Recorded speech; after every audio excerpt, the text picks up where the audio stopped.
அனைவருக்குமே வணக்கம். இந்த வீடியோவில் எல்என்டி ஃபைனான்ஸோடைய பர்சனல் லோன் பற்றி நம்ம நிறைய விஷயங்கள் டீட்டெயில்டாகவே பார்க்கலாம். இப்போ நிறைய பேருக்கு என்னென்னா ஏதாச்சும் ஒரு தேவைனால அந்த பணம்லாம் தேவைப்படும். இப்போ ஒரு எக்ஸாம்பிளுக்கு ஏதாச்சும் ஒரு மெடிக்கல் எமர்ஜென்சினால பணம் தேவைப்படும், இல்லைனா பசங்களுடைய ஸ்கூல் இல்லைனா காலேஜ் ஃபீஸ் கட்டணும், அதுக்கு பணம் தேவைப்படும், இல்லைனா வண்டி வாங்குறதுக்கு டவுன் பேமெண்ட்டில் கட்டணும், அதுக்கு பணம் தேவைப்படலாம், வீட்டை ரெனோவேட் பண்ணணும், அதுக்கு பணம் தேவைப்படலாம், இல்லைனா ட்ராவல் பண்ணணும், அதுக்கு பணம் தேவைப்படலாம். இது மாதிரி ஏகப்பட்ட ரீசனால் சப்போஸ் உங்களுக்கு பர்சனல் லோன் தேவைப்படுதுன்னு வச்சுக்கோங்க.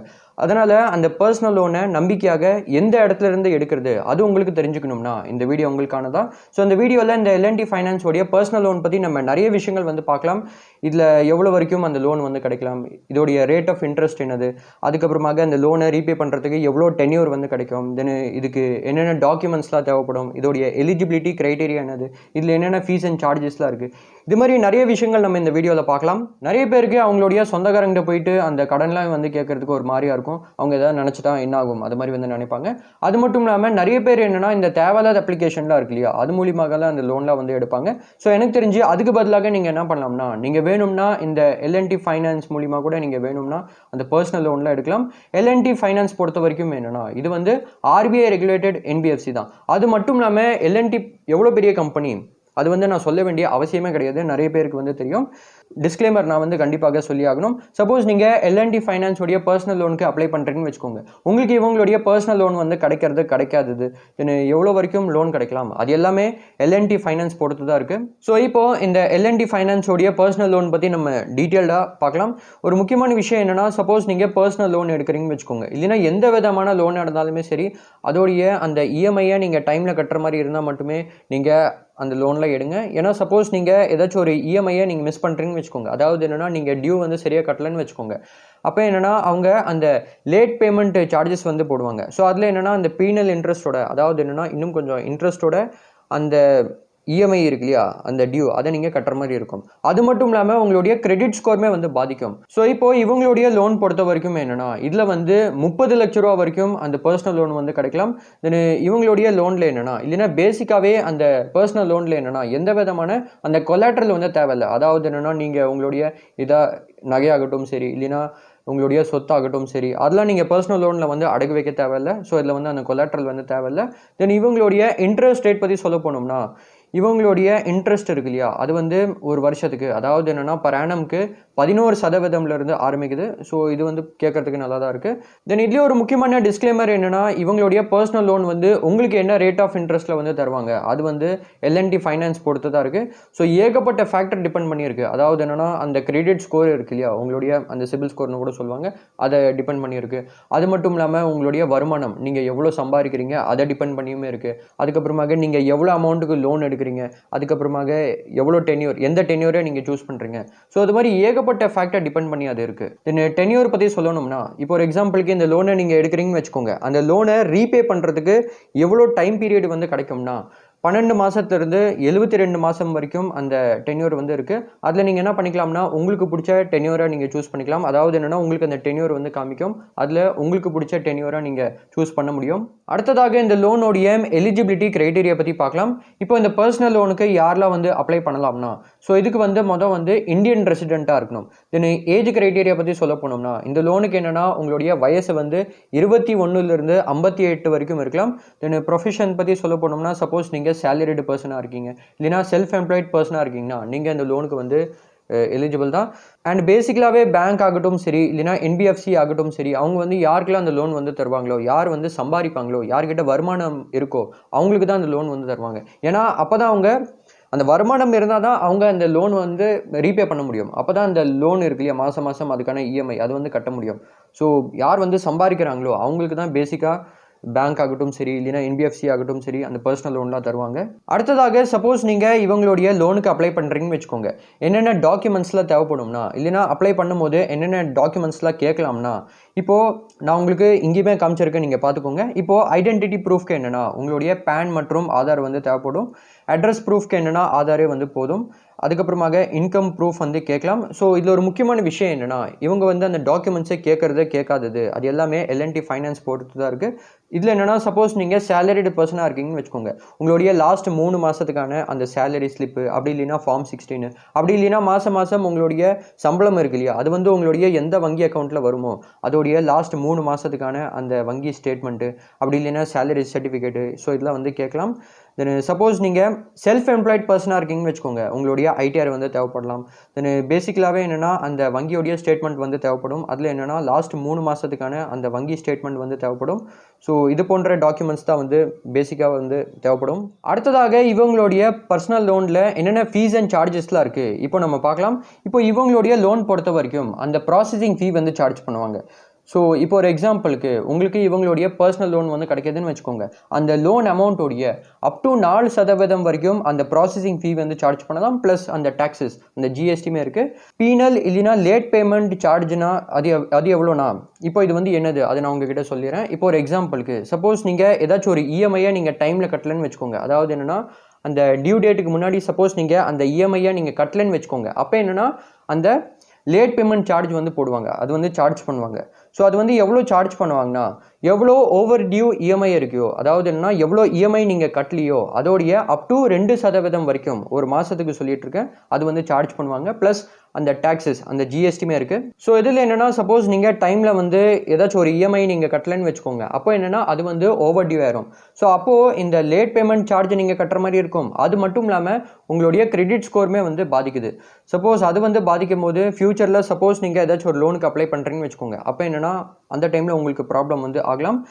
பார்ட் ப்ரீபேமெண்ட் சார்ஜஸ் எவ்வளோ அதுவும் நான் உங்ககிட்ட சொல்லிடுறேன். இப்போ இது வந்து என்னதுன்னா, இப்போ ஒரு எக்ஸாம்பிளுக்கு நீங்கள் டியூ டேட்டுக்கு முன்னாடியே சப்போஸ் நீங்கள் கொஞ்சம் அமௌண்ட்டை உங்களுடைய லோனுக்கு நீங்கள் ரீபே பண்ணுறீங்கன்னு வச்சுக்கோங்க, அப்போது இந்த ப்ரீபேமெண்ட் அந்த சார்ஜஸ் வந்து சார்ஜ் பண்ணுவாங்க. அது வந்து எவ்வளோ சார்ஜ் பண்ணுவாங்கன்னா, நீங்கள் அந்த டியூ டேட்டுக்கு முன்னாடி எவ்வளோ அமௌண்ட் நீங்கள் ரீபே பண்ணியிருக்கீங்களோ அது வந்து ப்ரீபேமெண்ட் அமௌண்ட் ஆயிரும். ஸோ அந்த ப்ரீபேமெண்ட் அமௌண்ட்டோடைய அப் டு 5% வரைக்கும் அது வந்து சார்ஜ் பண்ணலாம். ப்ளஸ் அந்த டாக்ஸஸ், அதாவது என்னென்னா ஜிஎஸ்டியுமே இருக்குது. அடுத்ததாக இதோடைய ஃபோர்க்ளோசர் சார்ஜஸ் எவ்வளோ அதை நான் உங்ககிட்ட சொல்லிடுறேன். இதுக்கு முன்னாடி நான் உங்ககிட்ட சொன்னது வந்து பார்ட் ப்ரீபேமெண்ட் சார்ஜஸ். அதில் என்னென்னா நீங்கள் உங்களுடைய லோனுக்கு கொஞ்சம் அமௌண்ட்டை தான் நீங்கள் ரீபே பண்ணுறீங்க. ஆனால் இதில் என்னென்னா ஃபோர்க்ளோஷர், அதாவது என்னென்னா மொத்த இன்னும் எவ்வளோ நீங்கள் லோன் கட்டுற மாதிரி இருக்கோ அது எல்லாமே நீங்கள் இதில் வந்து ரீபே பண்ணுறீங்க. ஸோ இது ரொம்பவே சிம்பிளாக சொல்ல போனோம்னா, இப்போ ஒரு எக்ஸாம்பிளுக்கு சப்போஸ் நீங்கள் டென்யூரில் 72 மாதத்தை நீங்கள் செலக்ட் பண்ணியிருக்கீங்கன்னு வச்சுக்கோங்க, ஆனால் நீங்கள் இப்போது வந்து 24 மாதம் ஆகுதுன்னு வச்சுக்கோங்க. இந்த டைமில் சப்போஸ்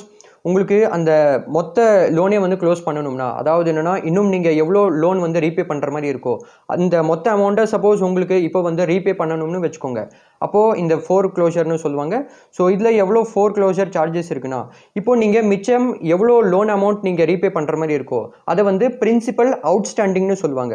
ஸோ அதனால் எவ்வளோ அவுட்ஸ்டாண்டிங் பிரின்சிபல் அமௌண்ட் இருக்கோ அதோடைய அப் டு 5% வரைக்கும் அந்த ஃபோர்க்ளோஷர் சார்ஜஸ் வந்து சார்ஜ் பண்ணலாம். ப்ளஸ் அந்த டாக்ஸஸ், அதாவது என்னென்னா ஜிஎஸ்டியுமே இருக்குது. தென் இதில் எந்த விதமான அந்த ஏஎம்சி, அதாவது என்னென்னா ஆனுவல் மெயின்டெனன்ஸ் சார்ஜஸ் வந்து கிடையாது. தென் அந்த statement of account, repayment schedule, foreclosure letter, welcome kit, அதிலலாம் எந்த விதமான சார்ஜஸ் கிடையாது. அடுத்ததாக அந்த டூப்ளிகேட் என்ஓசி இல்லைனா அந்த டாக்குமெண்ட் ரிட்ரைவல் சார்ஜஸ் எவ்வளோனா, இப்போ வந்து என்ஓசின்னு என்னது அது நான் உங்ககிட்ட சொல்லிடுறேன். இப்போ ஒரு எக்ஸாம்பிளுக்கு நீங்கள் அந்த லோன் இருக்கு இல்லையா, அது ஃபுல்லாக நீங்கள் ரீபே பண்ணிட்டீங்கன்னா அப்போ என்னென்னா எந்த விதமான அந்த டியூஸ் வந்து பெண்டிங்காக இருக்காது. சப்போஸ் நீங்கள் லோன் வந்து ஃபுல்லாக ரீபே பண்ணிட்டீங்கன்னா அப்போ என்னென்னா இவங்க வந்து உங்களுக்கு அந்த என்ஓசி வந்து கொடுத்துருவாங்க. அதாவது என்னென்னா எந்த விதமான அந்த டியூஸ்லாம் வந்து பெண்டிங்காக இல்லை, லோன் வந்து க்ளோஸ் ஆகிடுச்சு, அதனால் உங்களுக்கு ஒரு என்ஓசி வந்து கொடுத்துருவாங்க. சப்போஸ் உங்களுக்கு டூப்ளிகேட் என்ஓசி வேணும்னா அப்போ என்னென்னா அது வந்து அப் டு அதுக்கு 500 ரூபா வந்து சார்ஜ் பண்ணுவாங்க. ப்ளஸ் ஜிஎஸ்டியுமே இருக்குது. இதில் என்னென்னா 3 காப்பி வந்து இலவசமாகவே கிடச்சிரும், அது அங்கேயே போட்டிருக்கு. தென் இதில் ஒரு முக்கியமான விஷயம் என்னென்னா, சப்போஸ் நீங்கள் ஏதாச்சும் ஒரு பர்சனல் லோனில் எடுக்கிறீங்கன்னு வச்சுக்கோங்க, இல்லைன்னா பேசிக்காக எந்த விதமான லோனாக இருந்தாலுமே சரி, அந்த லோனில் இன்ட்ரெஸ்ட் ரேட் என்னது, அதில் என்னென்ன ஃபீஸ் அண்ட் சார்ஜஸ்லாம் இருக்குது, அது எல்லாமே உங்களுக்கு கண்டிப்பாக வந்து தெரிஞ்சிருக்கணும். அது வந்து ரொம்பவே முக்கியம்.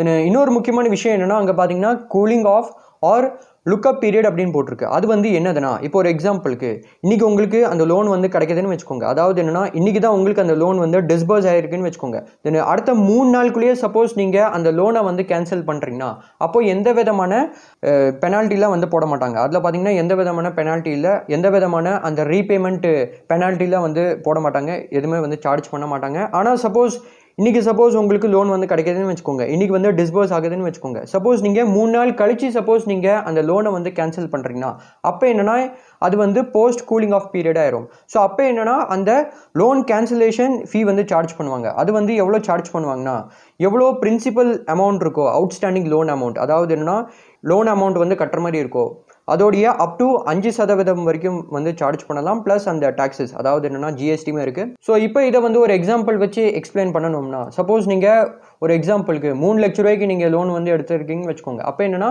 பிரின்சிபல் அமௌண்ட் வந்து அரௌண்ட் ஒரு 3 லட்ச ரூபா தான் இருக்கும். ஸோ இது வந்து நீங்கள் புதுசாக லோன் எடுத்ததுனால நீங்கள் உடனே வந்து எந்த விதமான இஎம்ஐலாம் நீங்கள் கட்டியிருக்க மாட்டீங்க. ஸோ அதனால் அந்த பிரின்சிபல் அமௌண்ட் எவ்வளவோ, அதாவது என்னென்னா இப்போ இதில் ஒரு எக்ஸாம்பிளுக்கு 3 லட்ச ரூபா நம்ம வச்சுக்கலாம். அதோடைய அப் டு 5% வரைக்கும் அந்த லோன் கேன்சலேஷன் ஃபீ வந்து சார்ஜ் பண்ணலாம். அதுக்கப்புறமாக நான் சொன்ன மாதிரி அந்த டாக்ஸஸ் ஜிஎஸ்டியுமே இருக்குது.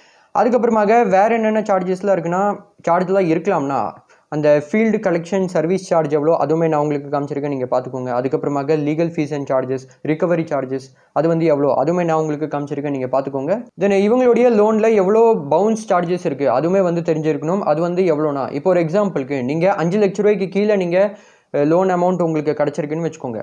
அப்போ என்னென்னா 500 ரூபா. ஸோ இது வந்து என்னதுன்னா பவுன்ஸ் சார்ஜஸ்னால் என்னென்னா இப்போ ஒரு எக்ஸாம்பிளுக்கு உங்களுடைய வங்கி அக்கௌண்ட்லேருந்து அந்த இஎம்ஐ வந்து டெபிட் ஆகலைன்னு வச்சுக்கோங்க, பவுன்ஸ் ஆகுதுன்னு வச்சுக்கோங்க. இல்லைனா அந்த இஎம்ஐக்கான அந்த பேமெண்ட் இருக்கு இல்லையா அது வந்து ஃபெயில் ஆகுதுன்னு வச்சுக்கோங்க. சப்போஸ் ஒரு எக்ஸாம்பிளுக்கு வங்கி அக்கௌண்ட்டில் பணமே இல்லை, அப்போ என்னென்னா அந்த இஎம்ஐ வந்து இஎம்ஐக்கான அந்த பேமெண்ட் இருக்கு இல்லையா அது வந்து ஃபெயில் ஆயிரும். அப்போ என்னென்னா இந்த பவுன்ஸ் சார்ஜஸ் வந்து சார்ஜ் பண்ணுவாங்க. ஸோ அதில் என்னென்னா 500 ரூபா அப்படின்னு போட்டிருக்கு. சப்போஸ் அந்த லோன் சாங்ஷன் அமௌண்ட் வந்து 5 லட்ச ரூபாயிலிருந்து 30 லட்ச ரூபா வரைக்கும் இருந்துச்சுன்னா அப்போ என்னென்னா பவுன்ஸ் சார்ஜஸ் எவ்வளோ வந்து சார்ஜ் பண்ணலாம்னா 1000 ரூபா வந்து சார்ஜ் பண்ணலாம். ஸோ இதில் நான் என்ன நினைக்கிறேன்னா சப்போஸ் ஒரு எக்ஸாம்பிளுக்கு நீங்கள் மாதம் ஏதாச்சும் ஒரு லோனுக்கான இஎம்ஐ நீங்கள் கட்டிட்டு இருக்கீங்கன்னு வச்சுக்கோங்க. அந்த இஎம்ஐக்கான பணம் உங்களுடைய வங்கி அக்கௌண்ட்டில் இருக்கா இல்லையா அதை நீங்கள் செக் பண்ணிக்கோங்க. ஏன்னா சப்போஸ் அது வந்து இல்லைன்னு வச்சுக்கோங்க அப்போ என்னென்னா அந்த இஎம்ஐ வந்து பவுன்ஸ் ஆயிரும். அப்போது இந்த பவுன்ஸ் சார்ஜஸ் வந்து சார்ஜ் பண்ணுவாங்க. அப்போ என்னென்னா தேவையில்லாமல் அந்த பவுன்ஸ் சார்ஜஸ்லாம் வந்து கட்டுற மாதிரி இருக்குது. ஸோ அதனால் சப்போஸ் நீங்கள் ஏதாச்சும் ஒரு லோனுக்கான மாதம் இஎம்ஐ கட்டிட்டு இருக்கீங்கன்னா அதுக்கான பணம் உங்களுடைய வங்கி அக்கௌண்ட்டில் இருக்கா இல்லையா அதை நீங்கள் செக் பண்ணிக்கோங்க. நெக்ஸ்ட் கடைசியாக இந்த லோனுடைய அந்த ஏபிஆர், அதாவது என்னென்னா ஆனுவல் பெர்சன்டேஜ் ரேட் என்னது அது இப்போது பார்க்கலாம். இப்போது இந்த லோனை ரீபே பண்ணுற மாதிரி இருக்கும் இல்லையா. ஸோ அதனால் இந்த பிரின்சிபல் தவிர நீங்கள் வேறு என்னென்ன அமௌண்ட்டாக வந்து கட்டுறீங்களோ இப்போது அந்த இன்ட்ரெஸ்ட் இருக்கும், அதுக்கப்புறமாக ஃபீஸ் அண்ட் சார்ஜஸ்லாம் இருக்கும் இல்லையா, அந்த ப்ராசஸிங் ஃபீ இது மாதிரி சில ஃபீஸ் அண்ட் சார்ஜஸ்லாம் இருக்குது. ஸோ அதனால் இந்த பிரின்சிபல் தவிர நீங்கள் வேறு என்னென்ன விஷயம்லாம் கட்டுறீங்களோ அதோடைய ஒரு வேல்யூ இருக்கும் இல்லையா. ஸோ அது வந்து நீங்கள் எவ்வளோ அமௌண்ட் வந்து ரீபே பண்ணியிருக்கீங்களோ அது வந்து அதோடைய எவ்வளோ சதவீதம் அது சொல்கிறது தான் இந்த ஏபிஆரோட வேலை, இந்த ஆனுவல் பெர்சன்டேஜ் ரேட்டோடைய வேலை. இதோடைய ஏபிஆர் எவ்வளோனா அது வந்து 11.5%லேருந்து 17% வரைக்கும் இருக்கலாம் ஒரு வருஷத்துக்கு, அதாவது என்னென்னா பர் ஆனம்க்கு அது மாதிரி போட்டிருக்கு, நீங்கள் பார்த்துக்கோங்க. அது வந்து இண்டிகேட்டிவ் அது மாதிரி வந்து போட்டிருக்கு. இன்னொரு முக்கியமான விஷயம் என்னென்னா சப்போஸ் உங்களுக்கு இந்த ஏபிஆர் ஆனுவல் பெர்சன்டேஜ் ரேட் பற்றி இன்னும் வந்து டீட்டெயில்டாக ஒரு எக்ஸாம்பிள் வச்சு தெரிஞ்சுக்கணும்னா நான் வந்து ஒரு எக்ஸாம்பிள் வச்சு எக்ஸ்பிளைன் பண்ணியிருந்தேன். ஸோ அது உங்களுக்கு தெரிஞ்சுக்கணும்னா அது நான் வந்து ஒரு வீடியோவில் சொல்லியிருக்கேன். ஸோ அந்த வீடியோ நான் உங்களுக்கு ஐ பட்டனில் கொடுத்துருக்கேன், வேணும்னா அந்த வீடியோவில் போய் கூட நீங்கள் பார்த்துக்கலாம். ஸோ இப்போ சப்போஸ் உங்களுக்கு இந்த எல்என்டி ஃபைனான்ஸோடைய பர்சனல் லோனுக்கு அப்ளை பண்ணணும்னா அந்த அப்ளை பண்ணுற லிங்க் நான் உங்களுக்கு டிஸ்கிரிப்ஷனில் கொடுத்துருக்கேன். அது மூலியமாக உங்களுக்கு வேணும்னா இவங்களுடைய பர்சனல் லோனுக்கு நீங்கள் அப்ளை பண்ணிக்கலாம். சப்போஸ் உங்களுக்கு எப்படி அப்ளை பண்ணுறது அது உங்களுக்கு தெரியல, ஸோ அதில் சப்போஸ் உங்களுக்கு ஒரு செப்பரேட்டான வீடியோ வேணும்னா என்கிட்ட நீங்கள் கமெண்ட்டில் கேளுங்க, அதில் நான் வந்து ஒரு வீடியோ கொண்டு வர ட்ரை பண்ணுறேன். தென் இவங்களுடைய வெப்சைட்லேயே என்னென்னா அங்கே பார்த்தீங்கன்னா பர்சனல் லோன் இஎம்ஐ கேல்குலேட்டர் வந்து கொடுத்துருக்காங்க. ஸோ அது மூலியமாக நீங்கள் என்ன கேல்குலேட் பண்ணிக்கலாம்னா உங்களுடைய லோன் அமௌண்ட்டுக்கு தகுந்த மாதிரி நீங்கள் மாதம் எவ்வளோ இஎம்ஐ நீங்கள் கட்டுற மாதிரி வரலாம். ஸோ அதை நீங்கள் ஓரளவுக்கு நீங்கள் கேல்குலேட் பண்ணிக்கலாம். அந்த ப்ரிஃபர்ட் லோன் அமௌண்ட் வந்து கேட்டிருக்காங்க. ஸோ அதனால் 50,000 ரூபாயிலிருந்து 30 லட்ச ரூபா ஒரு ரேஞ்ச் வந்து கொடுத்துருக்காங்க. அதில் உங்களுக்கு எவ்வளோ அமௌண்ட்டுக்கு லோன் வேணுமோ அதை நீங்கள் அந்த இடத்துல நீங்கள் செலக்ட் பண்ணதுக்கப்புறம் இன்ட்ரெஸ்ட் ரேட்லையுமே பார்த்தீங்கன்னா ஒரு ரேஞ்ச் வந்து கொடுத்துருக்காங்க. 11%லேருந்து 24% வரைக்கும். எக்ஸாம்பிளுக்கு ஏதாச்சும் ஒரு இன்ட்ரெஸ்ட் ரேட்டை நீங்கள் அதில் வந்து செலக்ட் பண்ணதுக்கப்புறம் அந்த லோனுடைய டென்யூர் வந்து கேட்டிருக்காங்க. 12 மாதத்துலேருந்து 72 மாதம் வரைக்கும் கொடுத்துருக்காங்க. ஸோ அந்த லோன் டென்யூரை நீங்கள் செலக்ட் பண்ணதுக்கப்புறம் ஓரளவுக்கு ஒரு அப்ராக்ஸாக நீங்கள் ஒரு எக்ஸாம்பிளுக்கு எவ்வளோ இஎம்ஐ நீங்கள் மாதம் கட்டுற மாதிரி வரும் அதை நீங்கள் ஓரளவுக்கு நீங்கள் தெரிஞ்சுக்கலாம். ஸோ இந்த எல்என்டி ஃபைனான்ஸோடைய பர்சனல் லோன் பற்றி நம்ம நிறைய விஷயங்கள் வந்து பார்த்துருக்கோம். ஸோ அதுக்கோசம்னாச்சும் சப்போஸ் உங்களுக்கு பிடிச்சிருந்துச்சுன்னா இந்த வீடியோவை நீங்கள் லைக் பண்ணிடுங்க. தென் சப்போஸ் உங்களுக்கு இந்த டாப்பிக்கில் ஏதாச்சும் டவுட் இருந்துச்சுன்னா அதை நீங்கள் கமெண்ட்டில் கேளுங்க. தென் உங்களுக்கு பிடிச்சிருந்துச்சுன்னா உங்களுக்கு விருப்பம் இருந்தால் இந்த சேனலில் நீங்கள் சப்ஸ்கிரைப் பண்ணிக்கோங்க. அடுத்ததாக இந்த டிஜிலாக்கரில் எப்படி ஒரு அக்கௌண்ட்டை க்ரியேட் பண்ணுறது அது உங்களுக்கு தெரிஞ்சுக்கணும்னா அதை பற்றி இந்த வீடியோவில் சொல்லியிருக்கேன், வேணும்னா நீங்கள் பார்த்துக்கோங்க. நான் உங்களை நெக்ஸ்ட் வீடியோவில் பார்க்குறேன். தேங்க்யூ ஃபார் வாட்சிங் திஸ் வீடியோ.